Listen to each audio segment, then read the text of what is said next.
இருவருமே அண்மை காலமாக கஸ்காரசாரமாகவோ, ஒரு பனிப்போர் போலவோ வெளிப்படையாகவும், மறைமுகமாகவும் தங்களுடைய எதிர்ப்புகளை ஒருவரை ஒருவர் சந்திக்க மாட்டேன் போன்றதான கருத்துக்களை எல்லாம் பதிவு செய்திருந்தார்கள்.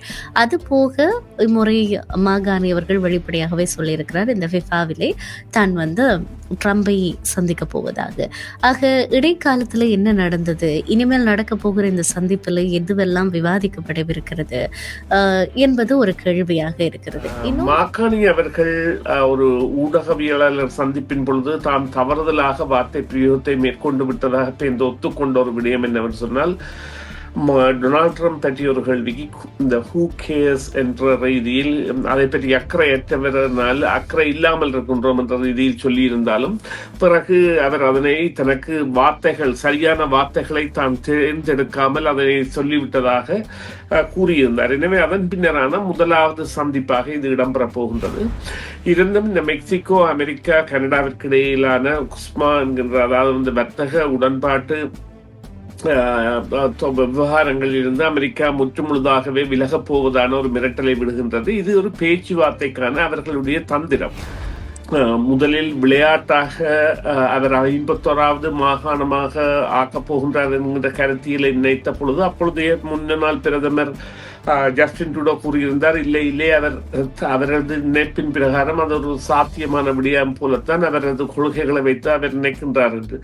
அதன் பிறகு பதவிக்கு வந்த மாக்காணி அவர்கள் திட்ட தெளிவாகவே அமெரிக்க கனேடிய உறவு முன்னர் போலல்ல, அது முறிந்து விட்டது, இனி ஒரு புதிய உறவில் தான் நாங்கள் ஈடுபட போகின்றோம் என்பதை தனது தேர்தல் பிரச்சாரமாக கூட முன்னெடுத்து வந்தார் என்று கூறலாம். 2 எல்லை நாடுகள், மெக்சிகோ ஒரு பக்க எல்லை, மறுபக்க எல்லையாக கனடா, 2 நாடுகளையும் பிரித்து விட்டு தான் தனியே இயங்க போவது என்பது சாத்தியத்திற்கு அண்மித்த ஒரு தகவல் அல்ல, அல்லது அந்த பரிமாற்றத்திற்கு கூடிய ஏற்புடைய தகவலும் அல்ல. இது பேச்சுக்கான ஒரு தந்திரமாக இருக்குமே தவிர, இவ்வாறான நிலைமைகளை அவர் ஏற்படுத்துவதாக இருந்தால் அவர் பல வெற்றிகளை பெற வேண்டியிருக்கின்றது. அவருடைய அபிப்பிராய வாக்கு என்பதில் அல்லது அவருக்குள்ள ஆதரவு என்பது அமெரிக்காவில் பலமாக குறைந்து விட்டது.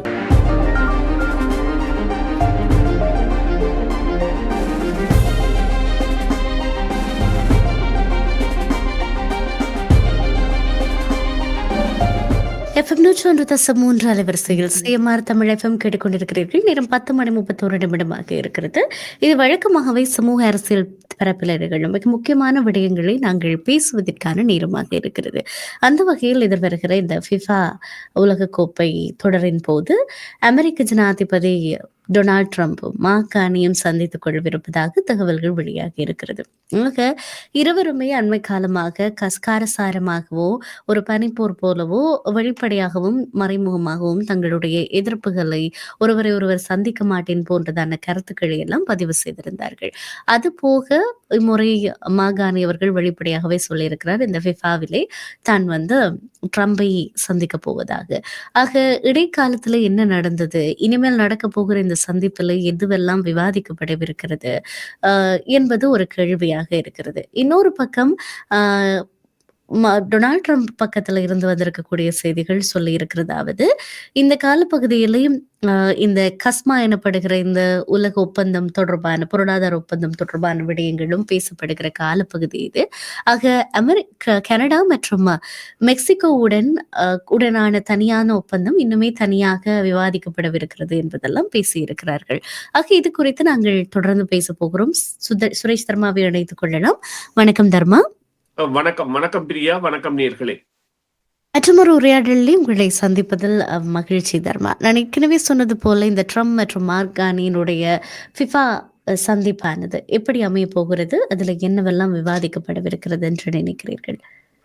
நிச்சயமாக இந்த நாளைய இந்த FIFA விளையாட்டுகளின் குழுக்களை தெரிவு செய்வதற்கான, எவ்வாறான விளையாட்டு குழுக்கள் எங்கே போத போகின்றன என்பதை தேர்வு செய்வதற்கான ட்ரோ நடக்க போகின்றது அமெரிக்காவில். அதன் பொழுது மெக்சிகோ அதிபர், கனேடிய பிரதமர் மற்றும் டொனால்ட் ட்ரம்ப் ஆகியோர் கலந்து கொள்வார்கள். அதன் பொழுது ஏனென்றால் இந்த 3 நாடுகளும் தான் இந்த முறை இந்த FIFA உலக கிண்ண போட்டியை நடத்துகின்ற நாடுகளாக இருக்கின்றபடியால் அந்த நாடுகளில் நடைபெறப் போகின்ற இந்த உதைப்பண்ட 104 போட்டிகளில் நிச்சயமாக 78 போட்டிகள் அமெரிக்காவிற்கு நடைபெறும் என்றும் 13 போட்டிகள் கனடாவும் 13 போட்டிகளை மெக்சிகோ நடத்துவதாகவும் அதில் டொரண்டோ 6 போட்டிகள், வான்கூவர் 7 போட்டிகள் என இந்த நிகழ்ச்சி ஏற்கனவே நிகழ்ச்சி இடப்பட்டாலும் அதற்கான குழுக்கள் தொடர்பான விவாதங்களில் ஈடுபடுவதற்கான மற்றும் தேர்வுகளை நடத்துவதற்கான இந்த சந்திப்பின் பொழுது இவர்களின் இந்த சந்திப்பின் பொழுது நாட்டின் பிரச்சனைகள் குறித்த விவகாரங்களையும் அல்லது 2 பேருக்கும் இடையிலான முருகல் நிலை குறித்த விவகாரங்களையும் பேசலாம் என்பதைத்தான் மாக்காணி அவர்கள் தெரிவித்திருக்கின்றார். இங்கே நாங்கள் குறிப்பிட்டு கூற வேண்டியது என்னவென்று சொன்னால், இந்த மாக்காணி அவர்கள் ஒரு ஊடகவியலாளர் சந்திப்பின் பொழுது தாம் தவறுதலாக வார்த்தை பிரயோகத்தை மேற்கொண்டு விட்டதாக ஒத்துக்கொண்ட ஒரு விடயம் என்னவென்று சொன்னால், டொனால்ட் ட்ரம்ப் பற்றிய ஒரு கேள்விக்கு இந்த ஹூ கேர்ஸ் என்ற ரீதியில் அதை பற்றி அக்கறையற்றவரால் அக்கறை இல்லாமல் இருக்கின்றோம் என்ற ரீதியில் சொல்லியிருந்தாலும் பிறகு அவர் அதனை தனக்கு சரியான வார்த்தைகளை தான் தேர்ந்தெடுக்காமல் அதனை சொல்லிவிட்டதாக கூறியிருந்தார். எனவே அதன் பின்னரான முதலாவது சந்திப்பாக இது இடம்பெறப் போகின்றது. இருந்தும் இந்த மெக்சிகோ, அமெரிக்கா, கனடாவிற்கு இடையிலான குஸ்மா என்கின்ற அதாவது வர்த்தக உடன்பாட்டு விவகாரங்களில் இருந்து அமெரிக்கா முற்றுமுழுதாகவே விலகப் போவதான ஒரு மிரட்டலை விடுகின்றது. இது ஒரு பேச்சுவார்த்தைக்கான அவர்களுடைய தந்திரம். கடந்த காலங்களில் எல்லாம் எவ்வாறு இந்த பேச்சுவார்த்தைகள் டரிஃப் போன்ற விடயங்களில் இவ்வாறான தந்திரங்களை பயன்படுத்தினார்களோ அதே தந்திரத்தை தான் இப்பொழுதும் பயன்படுத்துகின்றார்கள். அதாவது அவர்கள் ஒரு நெகோசியேஷன் ஒன்றுக்கு போவதற்கு முதலே ஒரு மிரட்டலை விடுவதன் மூலம் மற்ற தரப்பை தங்களுடைய தரப்பின் பிரகாரம் சற்றே முன்னோக்கி நகர்த்துவது அல்லது தங்களுடைய நிகழ்ச்சி என்னவாக இருக்கும் என்பதை அவர்களுக்கு தெரியப்படுத்தி அதன் பின்னர் பேச்சில் இது ஒரு மிரட்டல் தனமான பேச்சுவார்த்தை முயற்சி. இதைத்தான் ட்ரம்ப் அரசு செய்து வருகின்றது. அந்த வகையில் இவ்வாறான மிரட்டல்கள் என்பன எதிர்பார்க்கப்பட்ட ஒன்றாக இருந்தாலும் இவர்களுடைய உறவு எவ்வாறு அமைய போகுது என்பதையும் இந்த சந்திப்பு என்பது காட்டி நிற்கும் என்று நாங்கள் நம்பலாம். நிச்சயமாக இந்த கனடாவில் இடம்பெறப் போகின்ற விளையாட்டுகளில் சில வேளைகளில் இப்பொழுது அதாவது அந்தந்த நாடுகள் தங்களுடைய நாட்டு மைதானங்களில் விளையாடும் என்கின்ற ரீதியில் கனடாவை பொறுத்தவரையில் அது உறுதியாகப்பட்ட விடயம். அத்தோடு கனடாவில் தான் முதல் உதைப்பந்தாட்டம், அதாவது உலக கிண்ணத்திற்கான முதலாவது உதைப்பந்தாட்டம் டொரண்டோவில் தான் நடைபெறப் போகின்றது. அத்தோடு இந்த 7-6 என்று 7 போட்டிகள் வான்கூவருக்கு என்றும் 6 போட்டிகள் டொரண்டோவுக்கு என்றும் பிரிக்கப்பட்டிருக்கின்ற பொழுதும் இவை தனித்தனியே 1 பில்லியனுக்கு மேலான வருமானத்தை இந்த மாகாணங்களுக்கு கொண்டு வரும் என்கின்ற நிலையில் இப்பொழுதுள்ள நிலையில் ட்ரம்ப் அவர்கள் சுமார் 19 நாடுகளில் இருந்து இந்த குடிவரவாளர்களை பெற வேண்டாம் என்கின்ற கோரிக்கை மற்றும் வருகின்ற குடிவரவாளர்களுக்கு விதிக்கின்ற கோரிக்கைகள் எல்லாம் சில வேளைகளில் பார்வையாளர்களை மெக்சிகோவையும் கனடாவையும் நோக்கி நகர்த்தக்கூடிய சந்தர்ப்பங்களில் அவர்களுடைய வரவு என்பது வருமானத்தை சில எதிர்பார்க்க முடியாத அளவிற்கு கூட சில வேளைகளில் அதிகரிக்கக்கூடிய சந்தர்ப்பம் இருக்கின்றது. அவ்வாறான நிலையில் இவ்வாறான மிரட்டல்களில் என்பதை விடுத்து ஒரு மிருதுத்தன்மைக்கு செல்ல வேண்டிய நிலைக்கு அமெரிக்கா தள்ளப்பட்டிருந்தாலும் அவரது நடவடிக்கை என்பது ஏற்கனவே நாங்கள் அவருடைய மிரட்டல் என்பது எவ்வாறான மிரட்டல்களாக என்றெல்லாம் சென்றது என்பதை நாங்கள் கண்டிருந்தோம். அதாவது முதலில் விளையாட்டாக அவர் 51வது மாகாணமாக ஆக்கப் போகின்றார் என்கின்ற கருத்தியலை நினைத்த பொழுது அப்பொழுதைய முன்னாள் பிரதமர் ஜஸ்டின் ட்ரூடோ கூறியிருந்தார், இல்லை அவரது நினைப்பின் பிரகாரம் அது ஒரு சாத்தியமான விடயம் போலத்தான் அவரது கொள்கைகளை வைத்து அவர் நினைக்கின்றார் என்று. அதன் பிறகு பதவிக்கு வந்த மாக்காணி அவர்கள் திட்ட தெளிவாகவே அமெரிக்க கனேடிய உறவு முன்னர் போலல்ல, அது முறிந்து விட்டது, இனி ஒரு புதிய உறவில் தான் நாங்கள் ஈடுபட போகின்றோம் என்பதை தனது தேர்தல் பிரச்சாரமாக கூட முன்னெடுத்து வந்தார் என்று கூறலாம். அதற்குரிய வகையில் அவ்வாறான செயற்பாடுகளில் ஈடுபட்டு வருகின்ற பொழுதும் அமெரிக்காவின் தேவை என்பது தவிர்க்க முடியாதது. சில வேளைகளில் அதனுடன் ஈடுபடும் தன்மை என்பதில் குறைவு தன்மை என்பதை ஏற்படுத்துவதற்கான திட்டங்கள் ஒரு பக்கமாக முன்னோக்கி நகர்கின்ற பொழுதும் அந்த உறவை தொடர்ந்து தக்க வைத்திருத்தல் என்பது தேவை என்று சொன்னால், அதாவது பாதுகாப்பற்ற உலகிலேயே பெரிய எல்லைகளை கொண்ட இரண்டு நாடுகள் கனடாவும் அமெரிக்காவும்.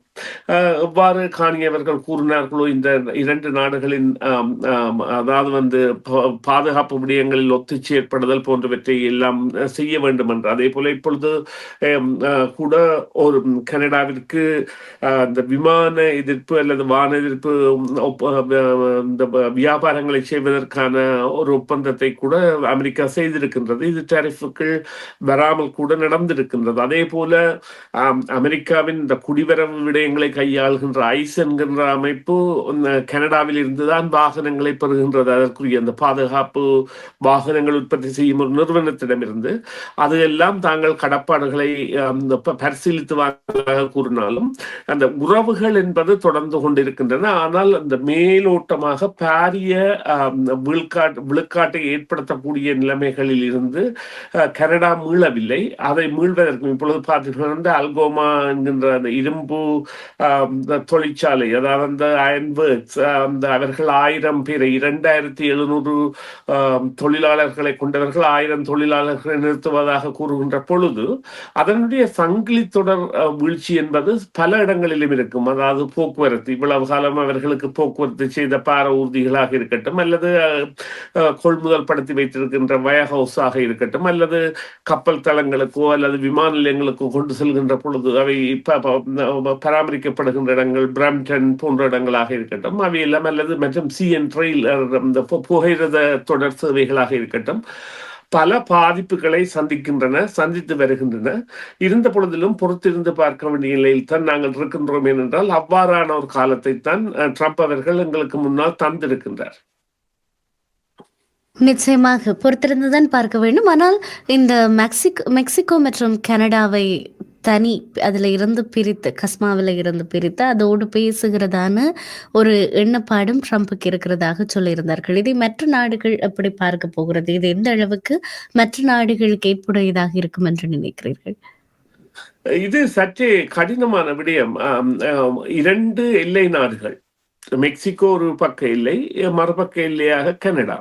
2 நாடுகளையும் பிரித்து விட்டு தான் தனியே இயங்க போவது என்பது சாத்தியத்திற்கு அண்மித்த ஒரு தகவல் அல்ல, அல்லது அந்த பரிமாற்றத்திற்கு கூடிய ஏற்புடைய தகவலும் அல்ல. அவ்வாறான நிலைக்கு வருமாக இருந்தால் நிச்சயமாக அமெரிக்கா ஒரு பிரளயத்தை ஏற்படுத்துகின்றது என்றுதான் கருத வேண்டும். எனவே இது பேச்சுக்கான ஒரு தந்திரமாக இருக்குமே தவிர, இவ்வாறான நிலைமைகளை அவர் ஏற்படுத்துவதாக இருந்தால் அவர் பல வெற்றிகளை பெற வேண்டியிருக்கின்றது. அவருடைய அபிப்பிராய வாக்கு என்பதில் அல்லது அவருக்குள்ள ஆதரவு என்பது அமெரிக்காவில் பலமாக குறைந்து விட்டது. அவர் ஜனாதிபதியாக தேர்வு செய்யப்பட்ட பொழுது இருந்த ஆதரவு என்பது அவருக்கு இல்லை. எனவே அவர் நாடி பிடித்து அறிந்து செயற்பட வேண்டிய நிலையில் இருக்கின்றார் என்பதில் எந்தவித மாற்று கருத்தும் இல்லை. அவ்வாறான ஒரு செயற்பாட்டுக்கு அவரை தள்ளுகின்ற நிலையில் அவருடைய கட்சியின் உறுப்பினர்களும் இருப்பார்கள் என்பதில் சந்தேகமில்லை. என்றால் அவர்கள் பெரிய பாதிப்பை பெறப்போகின்ற சந்தர்ப்பங்களை டொனால்ட் ட்ரம்ப் அவர்கள் ஏற்படுத்துகின்றார்கள் என்பதுதான் வெள்ளிடை மலை. நிச்சயமாக. இப்படி இருக்க அண்மையில் இன்னொரு தகவலுமே சமூக வலைத்தளங்களில் பார்க்கக்கூடியதாக இருந்தது. ஏன் இவ்வளவு நாடுகள் இருக்கிற போது ட்ரம்ப் அதிகமாக கனடா மீது தன்னுடைய கவனத்தை செலுத்துகிறார் என்று சொல்லி கூகுளிலே ஆராய்ச்சி செய்ததாக தேடி இருக்கிறார்கள் என்பதாகவும், அதற்கு இவைகள் தான் காரணம் என்றும் ஒரு அறிக்கை வழியாக இருந்தது. அதை பற்றி நீங்கள் என்ன நினைக்கிறீர்கள்? நிச்சயமாக நான் மேலோட்டமாகத்தான் அந்த அறிக்கையை பார்த்திருந்த பொழுதிலும் அவர்கள், அதாவது தேடல்களில் ஈடுபடுபவர்களின் கருத்தியலை வைத்து இந்த அதாவது தேடல் நிறுவனமான கூகுள் ஒரு அறிவிப்பை வெளியிட்டிருக்கின்றது. இந்த காரணங்களுக்காகத்தான் இவ்வாறான நிலைமைகள் எல்லாம் தேடி இருக்கின்றார்கள். அதாவது இப்போ இந்த ஸ்னோபேர்ட்ஸ் எனப்படுகின்ற இந்த அமெரிக்காவை நோக்கி குளிர்காலத்தில் பயணிப்பவர்கள் மற்றும் இந்த இவ்வாறான ஒரு சடுதியான முடிவுகள், அதாவது சடுதியான மாற்றங்கள் 51 ஸ்டேட் அதாவது என்கின்ற அதாவது தங்களுடைய நாட்டுடன் இணைந்தால் கனடாவிற்கு பிரச்சனை இல்லை என்கின்ற நிலை. மற்றது எதற்காக இந்த எல்போஸ் அப் எனப்படுகின்ற போராட்டம் அதில் இணைய வேண்டியும், மற்றது எதற்காக பிரித்தானியாவின் குடியுரிமையின் கீழ் இருக்கின்ற இந்த நாட்டின் பிரச்சனையை அரசு, அதாவது அரசராக இருக்கின்ற சார்ல்ஸ் அவர்கள் ஏன் இது குறித்த கண்டனங்களை தெரிவிக்கவில்லை போன்றவற்றையெல்லாம் மக்கள் தேடி இருக்கின்றார்கள். ஏனென்றால் பிரித்தானிய ஒரு அதிகாரத்தின் கீழ் அல்லது அவர்களுடைய அரசமைப்பை இன்னுமே கௌரவிக்கின்ற நாடுகளில் ஒன்றாக கனடா இருக்கின்றது. அவ்வாறான தேடல்களை அவர்கள் மேற்கொண்டதற்கான காரணம் இந்த ட்ரம்ப் அவர்களுடைய நிலைப்பாட்டை அவர்களும் அதாவது பாரதூரமாக பார்த்திருக்கின்றார்கள். இப்பொழுது பார்த்தீர்களானால் சில இந்த வலதுசாரிகள் அல்லது நிறவெறியாளர்கள் அல்லது தீவிரமாக மதத்தை ஆதரிப்பவர்கள் எல்லாம் கண்மூடித்தனமாக ட்ரம்பை ஒரு மறைமுகமாக ஆதரிக்கின்ற தன்மையை கொண்டவர்களாக கூட இருக்கின்றார்கள். அவர்களிடையே கூட மாற்றங்களை இது ஏற்படுத்தி இருக்கின்றது என்பதுதான் இங்கே உள்ள ஒரு முக்கியமான கருத்து. என்னவென்றால் அவர்கள் நிச்சயமாக இந்த செல்கின்ற பாதை என்பது தவறானது என்பதை கற்பிதமாக பெற்றிருக்கின்றார்கள். அதுதான் இதற்குரிய காரணம். நிச்சயமாக பொறுத்திருந்துதான் பார்க்க வேண்டும் என்ன மாதிரியான மாற்றங்கள் வரப்போகிறது என்று சொல்லி நாங்கள் தொடர்ந்து இது குறித்து உரையாடலாம். மிக்க நன்றி சுரேஷ் தர்மா, இந்த உரையாடலில் இணைந்தமைக்காக.